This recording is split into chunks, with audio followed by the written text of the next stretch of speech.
बिहार सरकार ने जाति आधारित गणना के आंकड़े सार्वजनिक कर दिए। देश में राजनीतिक रूप से एक नया भूचाल खड़ा हो गया है। बिहार में जेडीयू, आरजेडी, लेफ्ट और कांग्रेस के गठबंधन से चल रही सरकार ने एक बड़ा कदम उठाते हुए भारतीय राजनीति को ठीक ठाक ढंग से बदलने की एक नई दिशा खोज निकाली है। 1931 के बाद से अब तक का यह पहला कदम है जब किसी भी स्तर का कोई नया और तात्कालिक सर्वे होकर के उसके आंकड़े सार्वजनिक हुए हैं। यह कदम राष्ट्र निर्माण की प्रक्रिया के लिए एक मील का पत्थर साबित होगा। यह कदम भारतीय राजनीति को एक नई दिशा देने का कदम साबित होगा। भाजपा के सांप्रदायिक राजनीति के सामने यह सामाजिक न्याय का एक ऐसा मुद्दा खड़ा करेगा जिससे देश की सियासत बदल जाएगी। क्या है इन आंकड़ों में? कौन घटा, कौन बढ़ा? इन आंकड़ों के मतलब क्या होंगे? क्या है जातिवार जनगणना का पूरा सवाल? इतिहास क्या रहा? कब कब किसकी कोशिश हुई और कब इसको लेकर के क्या क्या काम हुआ और कैसे इसका विरोध किया जा रहा है? इन सारे मसलों पर विस्तार से बात करेंगे। स्वागत है आपका मेरे इस सोशल मीडिया प्लेटफॉर्म पर। बिहार जिसकी मिट्टी में अभी भी बुद्ध के विचार शायद सबसे ज्यादा सांस लेते हुए महसूस होंगे।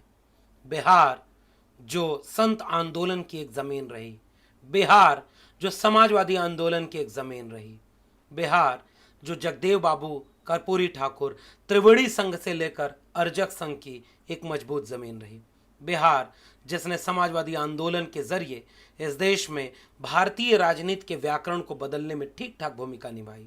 उस बिहार ने सांप्रदायिकता के सामने कभी चलते हुए रथ को रोका तो कभी अपने वंचित शोषित जमात को मुख्य धारा में लाकर राष्ट्र को मुकम्मल करने की एक नई तस्वीर पेश की।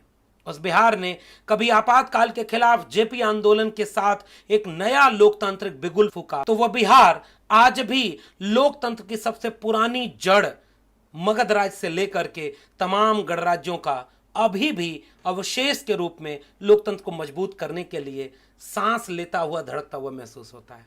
और उसी बिहार ने आज 2023 में एक ऐसा कदम उठाया है जिसने भारतीय राजनीति को ठीक ठाक ढंग से बदल कर रख दिया है। जी, बिहार ने जाति आधारित गणना के आंकड़े सार्वजनिक कर दिए हैं। बिहार सरकार के द्वारा उठाया गया यह कदम 1931 के बाद का एक पहला ऐसा कदम है जब किसी राज्य के पास उसके अपनी आबादी के वैज्ञानिक आंकड़े, तात्कालिक आंकड़े सामने अब रख दिए गए हैं। वो राज्य इसलिए ये आंकड़े रखा कि अब उनमें यह तय करेगा कि कौन पिछड़ गया, कौन ज्यादा जगह ले गया, किसने दूसरे के हिस्से का कब्जा कर रखा है और किसे बिल्कुल भी कुछ नहीं मिल पाया। और अगर इस विमर्श के जरिए बिहार अगले कुछ दिनों में एक ठोस व्यवहारिक रणनीति बनाने में कामयाब हो जाता है तो एक राज्य कैसा बेहतर बने, यह नजीर पेश करते हुए बिहार और बिहार की राजनीति एक मुल्क कैसे बेहतर और सबका मुल्क बने, इसकी एक दिशा दिखाने की कोशिश करेगी। बिहार के जातिगत सर्वे ने देश को आमूल चूल ढंग से बदलने का एक क्रांतिकारी कदम उठा दिया है। इससे पहले इतनी हलचल मंडल आंदोलन के वक्त थी। आएंगे, उस पूरे इतिहास पर बात करेंगे, लेकिन सबसे पहले जरा देखते हैं कि बिहार सरकार द्वारा जारी जाति आधारित गणना के आंकड़े क्या कहानी बयां करते हैं। सबसे पहले आपकी स्क्रीन पर कोटिवार संक्षिप्त विवरणी देखिए जिसमें पिछड़ा वर्ग का आंकड़ा 27.1286% है जो 3,54,63,936 लोग पिछड़े वर्ग के अंतर्गत आए। अत्यंत पिछड़ा वर्ग यानी बिहार में बीसी और ईबीसी है यानी एक्सट्रीमली बैकवर्ड क्लास, उसके 4,70,80,514 लोग हैं जिसकी आबादी 36.0148% है। अनुसूचित जाति के 2,56,79,820 लोग हैं जो पूरी आबादी का 19.6518% जगह घेरते हैं। अनुसूचित जनजाति के 21,99,361 लोग हैं जो 1.6824% आबादी का हिस्सा कवर करते हैं।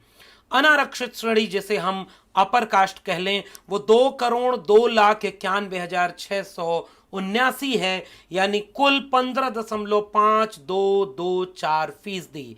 यह आंकड़ा यह बताता है कि अपर कास्ट की आबादी केवल और केवल 15%। इस आंकड़े ने एक नया अध्याय खोल दिया है। मंडल कमीशन की सिफारिशों को अगर आप गौर से पढ़ेंगे तो पाएंगे कि 1931 की जनगणना पर आधारित और कुछ अपने सर्वे के मुताबिक मंडल कमीशन पहली ही रिकमेंडेशन ये करता है कि सबसे पहले इस देश को अगर सबका देश बनाना है, अगर वाकई कोई कहता है कि सबका साथ, सबका विकास, सबका विश्वास, तो उसे जातिवार जनगणना पूरे देश में एक साथ करानी चाहिए। लेकिन वो काम नहीं हो पाया। लेकिन मंडल कमीशन अपनी रिपोर्ट में अपने सर्वे और 1931 की जनगणना के मुताबिक यह दावा करता है कि इस देश में 52% आबादी अन्य पिछड़े वर्ग की है। और बिहार सरकार द्वारा जारी जाति आधारित गणना कह रही है कि तकरीबन 63% आबादी पिछड़े वर्ग की है। इसने अब भारतीय राजनीति, भारतीय समाज को अब नए ढंग से सोचने के लिए नया आयाम दे दिया। अब इस बात से यह तय होगा कि अगर किसी की आबादी 63% है तो अब सवाल इस देश के नागरिक के पूछेंगे कि 63% जिसकी आबादी है, जनसंख्या है, क्या वो 63% विश्वविद्यालयों में प्रोफेसर भी है? क्या 63% उसके वाइस चांसलर भी हैं? क्या 63% उसके डीएम, एसपी और ब्यूरोक्रेसी में अधिकारी हैं? क्या 63% कर्मचारी भी हैं? क्या 63% जमीन का मालिकाना हक पिछड़े वर्ग के पास है? क्या उसके डॉक्टर, उसके इंजीनियर, उसके वकील, उसके व्यापारी, उद्योगपति और तमाम तरह के हक हुकूक के हिस्सेदारी उस 63% आबादी के सवाल के साथ जुड़ेंगे? और फिर यह पूछा जाएगा कि 63% आबादी के पास शिक्षा कितनी पहुंची, रोजगार कितना पहुंचा, स्वास्थ्य की स्थिति कैसी है? और यह जब आंकड़ा सार्वजनिक आएगा तब देश मजबूत होगा। अगर इतनी बड़ी आबादी के पास कुछ है नहीं तो फिर देश को कौन चला रहा था और किसके हिस्से का कौन हक मार रहा था? अगर इस आंकड़े से एक बात और उभर कर सामने आई कि आजादी के समय जिस अन्य पिछड़े वर्ग को कहा गया कि तकरीबन 15% है 1931 की जनगणना के मुताबिक, वो लगातार बढ़ता गया, क्योंकि जो 1948 एक्ट के तहत हर 10 साल पर जनगणना होती थी उसमें शेड्यूल कास्ट और शेड्यूल ट्राइब की गिनती की जाती थी। शेड्यूल कास्ट और शेड्यूल ट्राइब की गिनती के सबसे वैधानिक नए आंकड़े पब्लिक डोमेन में आ गए कि शेड्यूल कास्ट की आबादी 19.6518% और आरक्षण 15%। तो एक सवाल अब इस देश के लोगों से पूछा जाएगा कि शेड्यूल कास्ट की आबादी के लोगों को कितना, क्या क्या, कहां कहां मिला।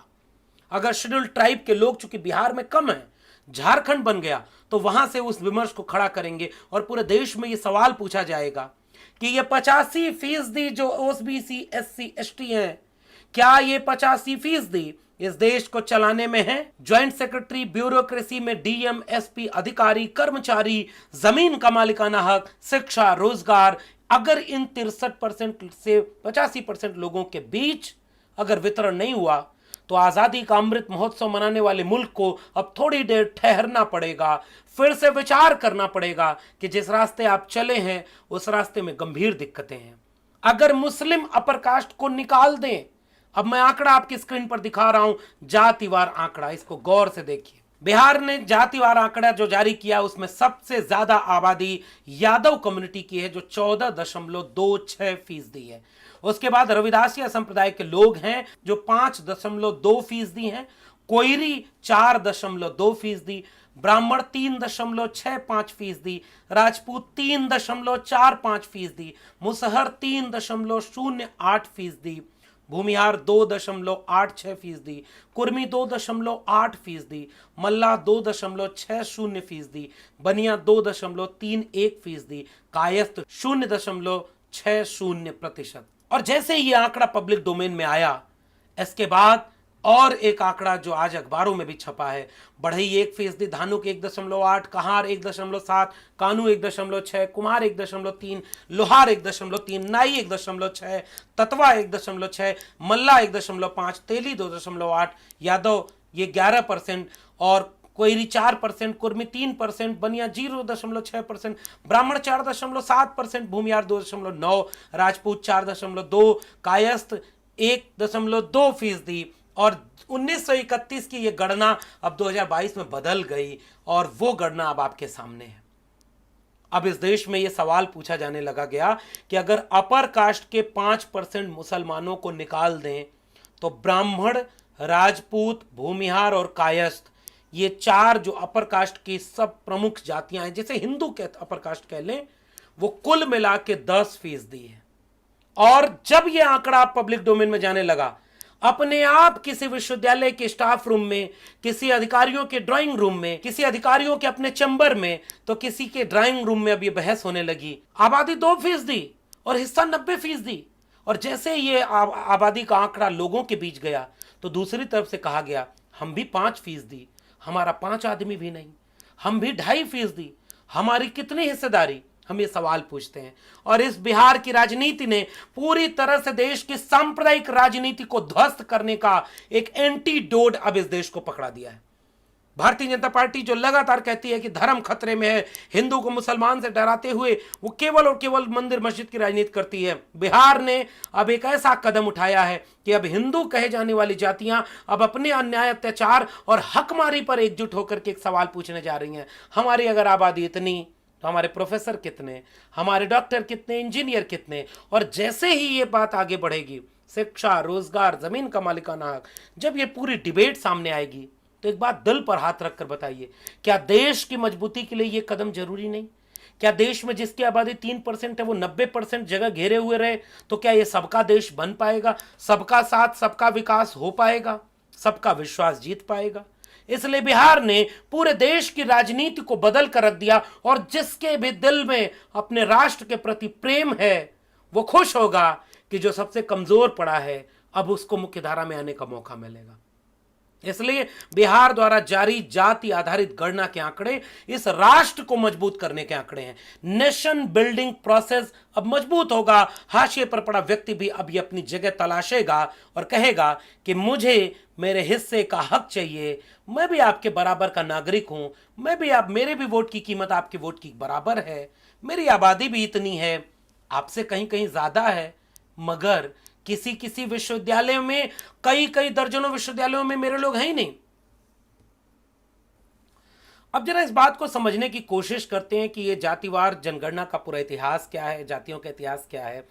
आपको बताते चलें कि दक्षिणपंथी कुनबे के लोग बार बार एक आरोप लगाते हैं कि हमारे यहाँ तो वर्ण था, लेकिन वो कर्म के आधार पर था, हम तो जातियों को मानते नहीं, सब हिंदू हैं।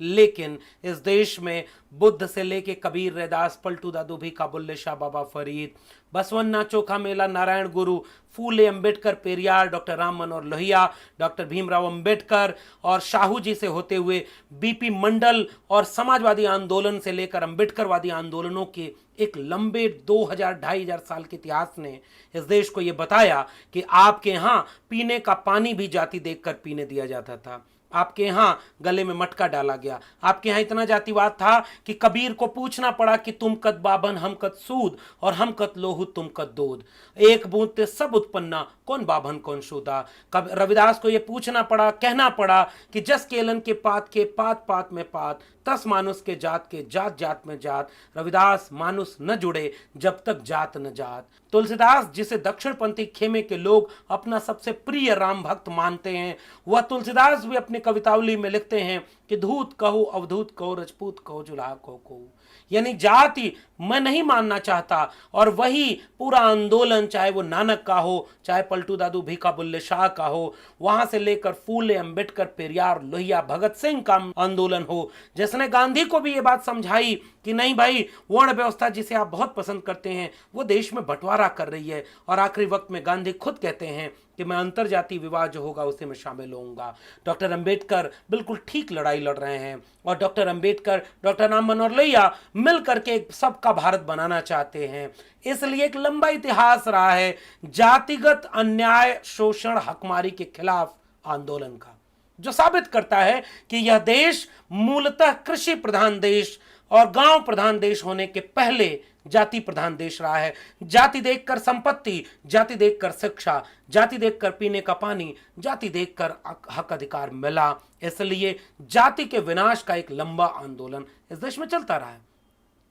उसके बाद जातियों का उल्लेख लगातार कल्हड़ की राज तरंगिणी से लेकर के आईने अकबरी तक में मिलता है। मनुस्मृति जातियों को सांस्थानिक ढंग से पुख्ता करने का एक बड़ा ग्रंथ है। इसलिए बाबा साहब डॉक्टर भीमराव अंबेडकर ने मनुस्मृति को सार्वजनिक तौर पर जलाया था।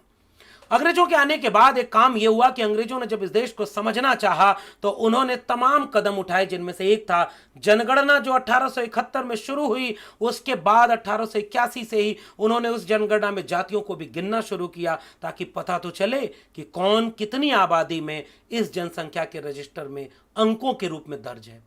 और यह सिलसिला 1931 तक चला, यानी 1931 में जो जनगणना हुई उसमें आखिरी बार जातियों को गिना गया था और उसके आंकड़े सार्वजनिक किए गए थे। यूं तो जनगणना और जातिगत जनगणना दोनों 1941 में भी हुई, लेकिन द्वितीय विश्व युद्ध के चलते उसके आंकड़े व्यवस्थित न हो सके, सार्वजनिक न हो सके।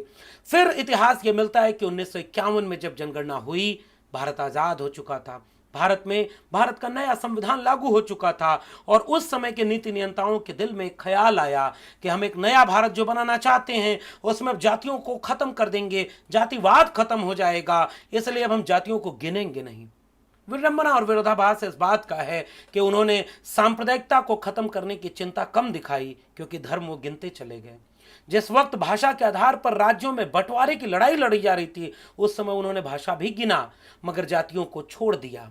इसलिए 1951 की जनगणना में जो थोड़ी शुरुआती जाति के आंकड़े आए, उसे काका कालेलकर कमीशन, जो पहला पिछड़ा वर्ग आयोग बना था, उसे सौंप दिया गया। और 51 की जनगणना में जातियों के आंकड़े सार्वजनिक नहीं हुए, और 31 के बाद से अब तक कोई भी जातिवार जनगणना नहीं कराई गई। लेकिन समाजवादी आंदोलन, सामाजिक न्याय के आंदोलनों को भारत की आजादी के बाद आप पूरे इतिहास के पन्नों को जब भी पलटेंगे, उसमें सबसे तेजी से सुनाई देने वाली आवाज सामाजिक न्याय के आंदोलनों की होगी।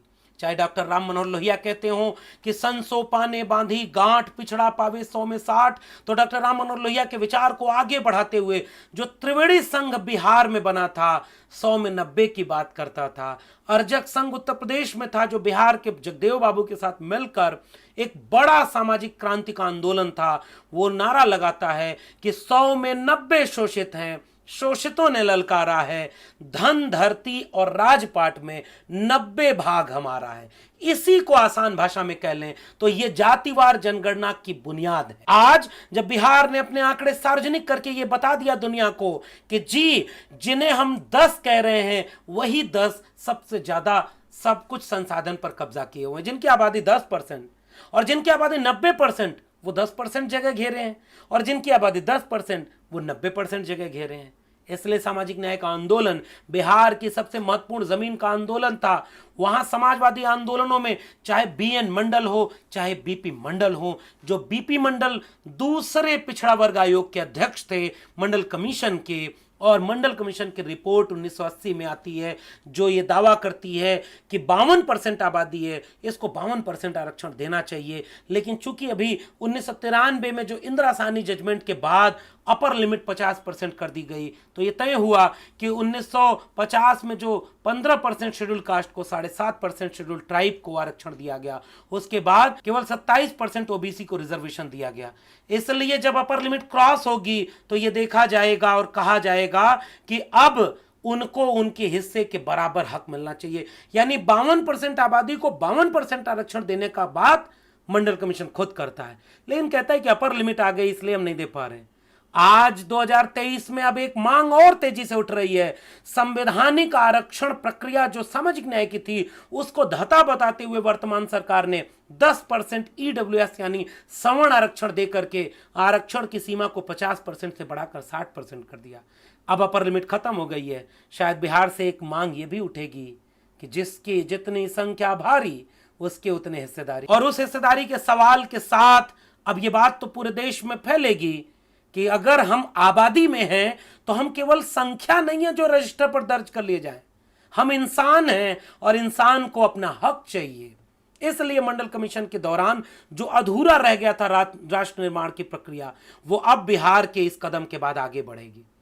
लेकिन उसके बाद जातिवार जनगणना फिर भी नहीं हो पाई। 1996 में एक ऐसे प्रधानमंत्री इस देश के थे जिन्हें चीख चीख कर रैलियों में दोनों बाहें फैलाकर यह कहना नहीं पड़ता था कि मैं ओबीसी मां का बेटा हूं, एचडी देवगौड़ा। लेकिन देवगौड़ा सरकार ने अपनी कैबिनेट में पास किया कि 2001 की जनगणना में हम जातिवार जनगणना कराएंगे। और उसके बाद अटल बिहारी, सबको देखा बारी बारी, अब की बारी अटल बिहारी, जमीन समतल करने वाला, याद है ना आपको? बहुत सारे लिबरल लोग उनको बड़ा अच्छा मानते हैं, ठीक बात है, उनका एक फैसला आपको याद दिला दूं, 1998 में उनकी सरकार बनती है और सरकार बनते ही पहले फैसला लेते हैं कि ना 2001 की जनगणना में हम जातिवार जनगणना नहीं कराएंगे, इसलिए 2001 की जनगणना में जातिवार जनगणना नहीं होती है।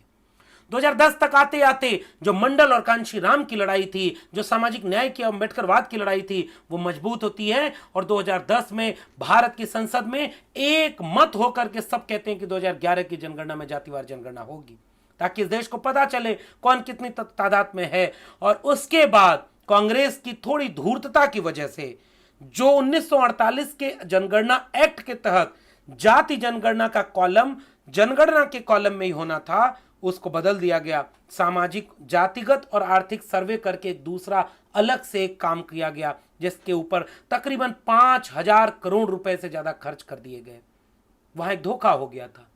वो धोखा जो शरद यादव, मुलायम सिंह यादव, लालू प्रसाद यादव, नीतीश कुमार, रामविलास पासवान से लेकर के दक्षिण भारत में करुणानिधि तक एक सामाजिक न्याय की जो बयार चल रही थी, जिस बयार के प्रभाव में गोपीनाथ मुंडे जो भारतीय जनता पार्टी के थे, हुकुमदेव नारायण यादव, इन सारे लोगों ने एकमत होकर के कहा था कि नहीं 2011 की जनगणना में जातिवार जनगणना होनी चाहिए।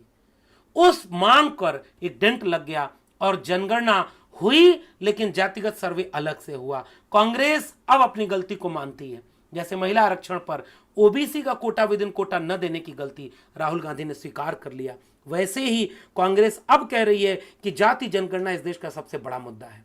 ट्वीट देखिए आप, अखिलेश यादव का ट्वीट देखिए, लालू प्रसाद यादव तो 2015 में, एक वाकया आपको याद होगा 2015 का, 2014 की मोदी लहर के बाद पूरे देश में ऐसा लग रहा था कि अब तो सब मोदीमय हो जाएगा। उसी समय समाजवाद के पुराने दो पुरोधा एक हो गए, नीतीश कुमार और लालू प्रसाद यादव। 2015 में जाकर आरएसएस प्रमुख ने एक बयान दिया था कि आरक्षण की समीक्षा होनी चाहिए। तब लालू प्रसाद यादव ने कहा था जातियों की हैसियत जानना जरूरी। लालू प्रसाद कह रहे हैं 13 जुलाई 2015 को ट्वीट, वर्षों पहले कहा था धार्मिक आंकड़ों से करोड़ों गुना ज्यादा फायदा जातीय जनगणना के आंकड़े सार्वजनिक करने से होगा। समावेशी विकास के लिए उन्हें जारी करना चाहिए। और लालू प्रसाद यादव ने तब भी कहा था आखिरी दम तक मैं ये बात बोलूंगा कि जातिवार जनगणना के आंकड़े सार्वजनिक होने चाहिए। नीतीश कुमार ने एक भरोसा दिया था कि समाजवादी आंदोलन का नारा है आखिरी व्यक्ति तक इस देश की बुनियादी चीजें पहुंचे।